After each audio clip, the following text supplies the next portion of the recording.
क्या आप जानते हैं कि विजय माल्या का दावा है कि उन्होंने जितना पैसा बैंकों से लिया था, उसे दोगुना सरकार को लौटा दिया है।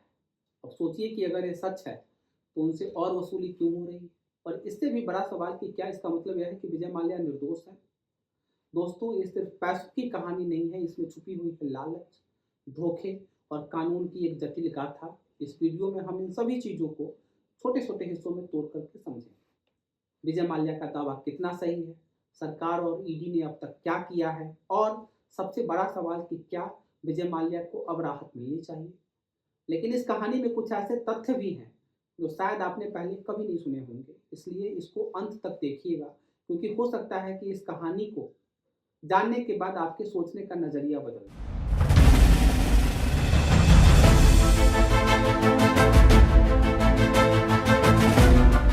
एक समय ऐसा था जब विजय माल्या को किंग ऑफ गुड टाइम्स कहा जाता था।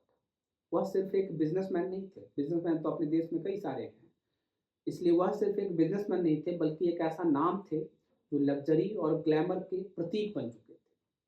लेकिन क्या आपने कभी सोचा है कि गुड टाइम्स इतने कम समय में, इतने बुरे समय में कैसे बदल गए?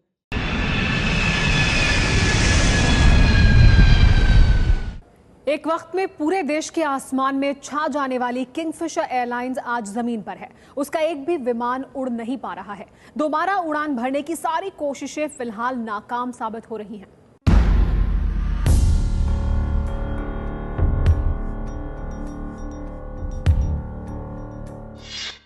अब जरा आपको पीछे लेके चलते हैं। विजय माल्या के पिता विट्ठल माल्या यूपी ग्रुप के संस्थापक थे। विजय माल्या ने 28 साल की उम्र में इस ग्रुप का, जो कि एक बहुत बड़ा ग्रुप था, उसका कारोबार संभाला और इसे और अधिक ऊंचाइयों पर पहुंचाया। उन्होंने किंगफिशर बियर को भारत का ही नहीं, बल्कि देश दुनिया का एक जाना माना ब्रांड बनाया। 2005 में विजय माल्या ने किंगफिशर एयरलाइन की शुरुआत की। यह सिर्फ एक एयरलाइन नहीं थी, बल्कि एक लाइफस्टाइल ब्रांड थी। उस समय इसका ऐसा क्रेज था कि हर एक व्यक्ति जो कि एयरलाइन में सफ़र करना अफोर्ड कर सकता था, कम से कम किंगफिशर एयरलाइन में एक बार तो सवारी जरूर करना चाहता था। और ऐसा हो भी क्यों ना, प्रीमियम सुविधाएं, खूबसूरत एयर होस्टेस, मॉडल की तरह देखने वाली एयर होस्टेस और गुड टाइम्स का वादा, ये कुछ ऐसी चीज़ें थी जो कि हर आदमी को किंगफिशर एयरलाइन का दीवाना बना रही थी। लेकिन सवाल यह उठता है कि इतनी शानदार शुरुआत के बावजूद किंगफिशर एयरलाइन आखिर बर्बाद क्यों हो गई? इसकी 3 मुख्य वजह हैं। सबसे पहला, गलत फैसले। किंगफिशर एयरलाइन ने महंगे विमान खरीदे। हर टिकट पे कंपनी को नुकसान हो रहा था, लेकिन लग्जरी इमेज को बनाए रखने के लिए खर्च जारी रहा। दूसरा, बाजार की चुनौती। 2008 का वो दौर जब देश और दुनिया आर्थिक मंदी के दौर से गुजर रही थी। इस मंदी ने पूरी इंडस्ट्री को हिला दिया। कच्चे तेल की कीमतें, जो कि काफ़ी बढ़ गई थी, आसमान छू रही थी, उससे प्लेन को चलाने की, उसको ऑपरेट करने की लागत बढ़ गई, जिससे कि विजय माल्या को और ज़्यादा नुकसान होता गया। और सबसे तीसरा, जो कि किंगफिशर एयरलाइन के लिए ताबूत में आखिरी कील की तरह साबित हुआ, वह था डेक्कन एयरवेज का अधिग्रहण करना। 2007 में उन्होंने डेक्कन एयरवेज को खरीदा ताकि बजट एयरलाइन के बाजार में कदम रख सकें, लेकिन यह फैसला उनके लिए और उनकी कंपनी के लिए घाटे का सौदा साबित हुआ। धीरे धीरे कर्ज बढ़ता गया और 2012 में किंगफिशर एयरलाइन को बंद करना पड़ा। अब अगर सीधा आपको 2012 से 2016 में लेकर के चलें, तो विजय माल्या को भारत छोड़ करके यूके भाग जाना पड़ा। उनके ऊपर आरोप लगे कि उन्होंने बैंकों से लिए गए लोन का सही इस्तेमाल नहीं किया और पैसा विदेशों में ट्रांसफर कर दिया। बैंकों के साथ उन्हें धोखाधड़ी की, बैंकों को फर्जी कागजात दे करके और गलत तरीके से लोन उन्होंने अपनी कंपनियों के लिए सिक्योर किए। इन सब के चलते उन्हें भारत में इकोनॉमिक ऑफेंडर घोषित कर दिया। लेकिन यहाँ से कहानी और भी दिलचस्प हो जाती है। भारत सरकार ने विजय माल्या को वापस लाने के लिए उनके खिलाफ एक्स्ट्राडिशन की प्रक्रिया शुरू कर दी। And liquor baron Vijay Mallya is set to appear before a London court today for what is being called the final hearing related to his extradition trial before the verdict in February. The Westminster Magistrate Court will hear admissibility of some of the evidence which has been present by the Indian government, and Judge Emma will rule on the evidence, following which she will give a verdict on whether Mallya should be extradited to India. Remember, सबसे पहले भारत सरकार ने UK की सरकार से अनुरोध किया कि विजय माल्या को भारत वापस भेजा जाए ताकि उनके खिलाफ दर्ज आपराधिक मामलों में सुनवाई हो सके। 2018 में लंदन के वेस्टमिंस्टर मजिस्ट्रेट कोर्ट ने विजय माल्या के भारत प्रत्यर्पण को मंजूरी दी, लेकिन माल्या ने इस फैसले के खिलाफ ब्रिटेन की हाईकोर्ट में अपील की। आपको मालूम है कि विजय माल्या ने ब्रिटेन की हाईकोर्ट में क्या दलील दी इस फैसले के खिलाफ, अपनी प्रत्यर्पण को रोकने के लिए? उन्होंने कहा कि भारत में उन्हें निष्पक्ष सुनवाई नहीं मिल सकती। साथ ही उन्होंने भारत की जेलों की खराब हालात पे भी सवाल उठाए। उन्होंने कहा कि भारत की जेलों की स्थिति बहुत ही खराब है, जिसकी वजह से अगर उन्हें भारत भेजा गया तो भारत सरकार उनको जेल में डाल देगी और जेल में उनकी सेहत को नुकसान पहुंच सकता है, उनकी मौत तक हो सकती है। खैर, 2020 में चलते हैं। 2020 में यूके की हाईकोर्ट ने माल्या की अपील को खारिज कर दिया, जिससे कि उनके भारत प्रत्यर्पण का रास्ता तो साफ हो गया, लेकिन प्रत्यर्पण की प्रक्रिया अभी जनवरी 2025 तक भी पूरी नहीं हो पाई है, करीब 5 सालों के बाद भी। क्यों? क्योंकि विजय माल्या ने यूके होम ऑफिस में शरण लेने के लिए आवेदन किया है। अब सवाल उठता है कि यह प्रक्रिया इतनी लंबी क्यों चल रही है? यूके में कानून के अनुसार अगर कोई व्यक्ति प्रत्यर्पण के खिलाफ अपील करना चाहता है या शरण मांगता है तो उसे कानूनी प्रक्रिया के तहत पूरा मौका दिया जाता है। अब यह समझना जरूरी है कि भारत सरकार ने विजय माल्या के प्रत्यर्पण के लिए इतना जोर क्यों दिया हुआ है। क्या पैसा वसूल करना ही काफी नहीं था? आइए इस पे बात करते हैं, इसको समझते हैं। यहाँ से कहानी एक और दिलचस्प मोड़ लेती है।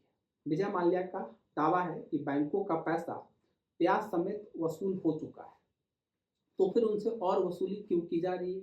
आइए इसको समझते हैं। सबसे पहले कुछ समय पहले विजय माल्या ने एक्स, जो कि पहले ट्विटर हुआ करता था, पर लिखा कि मेरी कंपनी किंगफिशर एयरलाइन का कुल बकाया 6,203 करोड़ रुपए था। इसमें से 1,200 करोड़ रुपया ब्याज का भी शामिल था। पैसे तो हालांकि 9,000 करोड़ रुपए बाकी थे, लेकिन जो डेब्ट रिकवरी ट्रिब्यूनल ने विजय माल्या के फेवर में फैसला देते हुए कुल रकम ब्याज सहित जो डिटरमाइन की थी वो 6,203 करोड़ रुपए थे। तो विजय माल्या ने डेब्ट रिकवरी ट्रिब्यूनल ने जो अमाउंट डिसाइड किया था, जो अपने ऑर्डर में लिखा था, उसी को उन्होंने कुल रकम माना है। यहाँ पे उसी की बात कर रहे हो।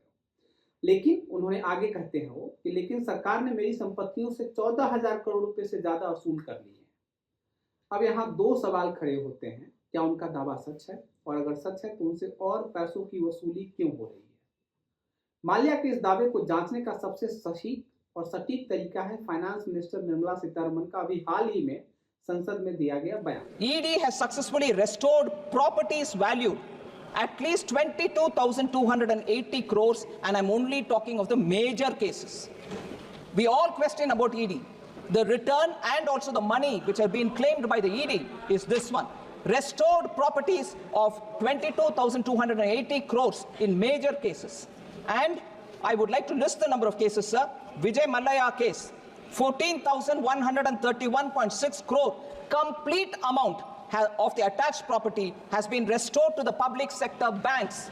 ED has collected this money and given back to the public sector banks. 14,131.6 crores only from Vijay Mallya. हमारी फाइनेंस मिनिस्टर निर्मला सीतारमण ने अभी संसद में साफ साफ कहा कि ईडी यानी कि इन्फोर्समेंट डायरेक्टोरेट ने विजय माल्या और अन्य आर्थिक अपराधियों से संपत्ति जब्त करके 22,000 करोड़ रुपए से ज्यादा वसूल कर ली है। अकेले विजय माल्या के बारे में बात करते हुए उन्होंने कहा कि विजय माल्या के मामले में ईडी ने 14,131 करोड़ रुपए की वसूली की है।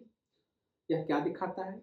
जब सरकार खुद ही कह रही है कि 14,000 करोड़ से ज्यादा पैसे ऑलरेडी वसूल हो चुके हैं, तो इसका मतलब साफ है कि विजय माल्या का दावा यहाँ पे तो सही लगता है। लेकिन असली वजह क्या है कि उनसे इतनी बड़ी वसूली हो? मतलब पैसा तो ओरिजिनली 6,203 करोड़ रुपए था, फिर 14,000 करोड़ रुपए कैसे वसूल हो गए? इसके बारे में भी समझना जरूरी है। पहली वजह ब्याज और पेनल्टी।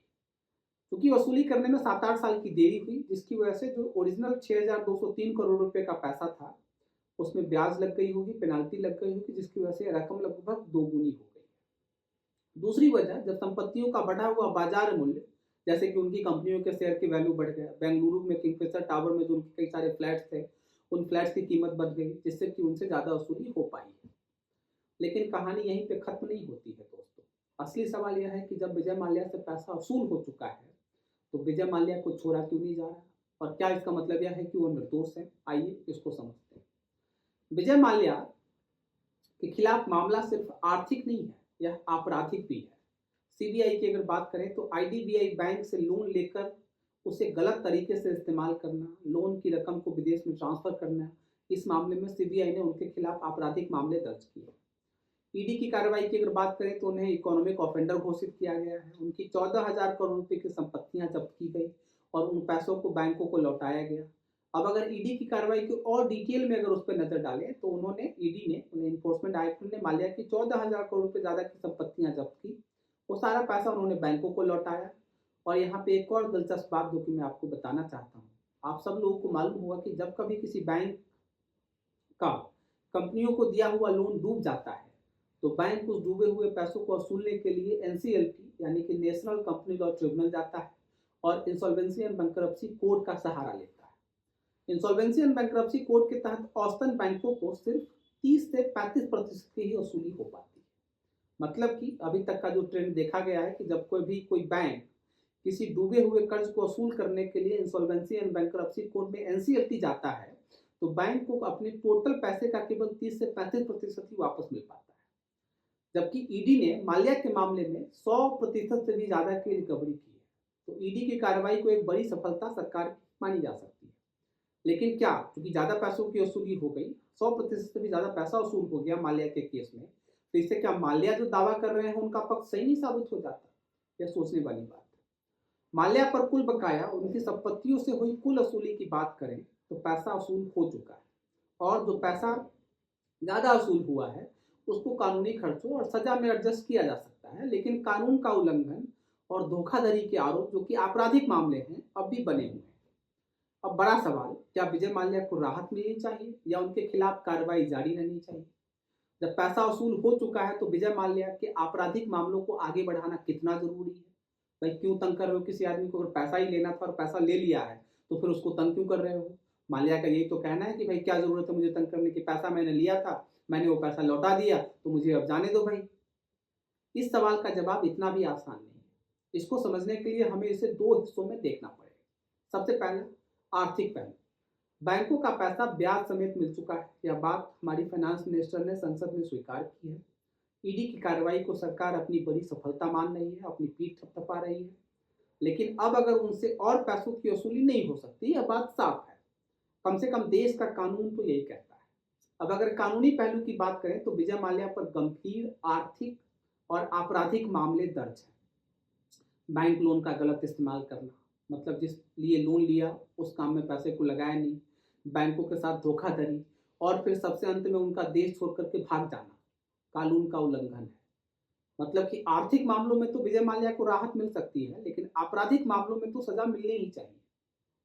यह कहानी सिर्फ एक व्यक्ति की नहीं बल्कि एक भरोसे की है और देश के कानून की है। आर्थिक दृष्टि से अगर देखें तो बैंकों का पैसा वसूल हो चुका है, लेकिन कानूनी दृष्टि से उनके खिलाफ जो आपराधिक मामले हैं उसका हिसाब विजय माल्या को देना ही पड़ेगा। अब मैं आपसे दो तीन चीजें पूछना चाहता हूँ। क्या आपको लगता है कि विजय माल्या को आर्थिक मामलों में राहत मिलनी चाहिए? अगर हाँ तो कमेंट करके बताइए, नहीं तो भी कमेंट करके बताइए। क्या उनके खिलाफ जो कानूनी कार्रवाई चल रही है उसको जारी रखना चाहिए? इस पर भी आप अपनी राय मुझे दीजिए। और अगर आपको यह वीडियो अच्छा लगा हो, जानकारीपूर्ण लगा हो, आपको लगा है कि मैंने कुछ नए मुद्दों को छेड़ा है, उसके बारे में बात की है, तो इसको लाइक कीजिए, अपने दोस्तों के साथ, परिवार के साथ, सोशल मीडिया पे इसको शेयर कीजिए ताकि और भी ज़्यादा लोग इसके बारे में जान सकें। और ऐसे ही मुद्दों पे बात करने के लिए चैनल को सब्सक्राइब करना मत भूलिए। मिलते हैं आपसे अगले वीडियो में, तब तक के लिए नमस्कार।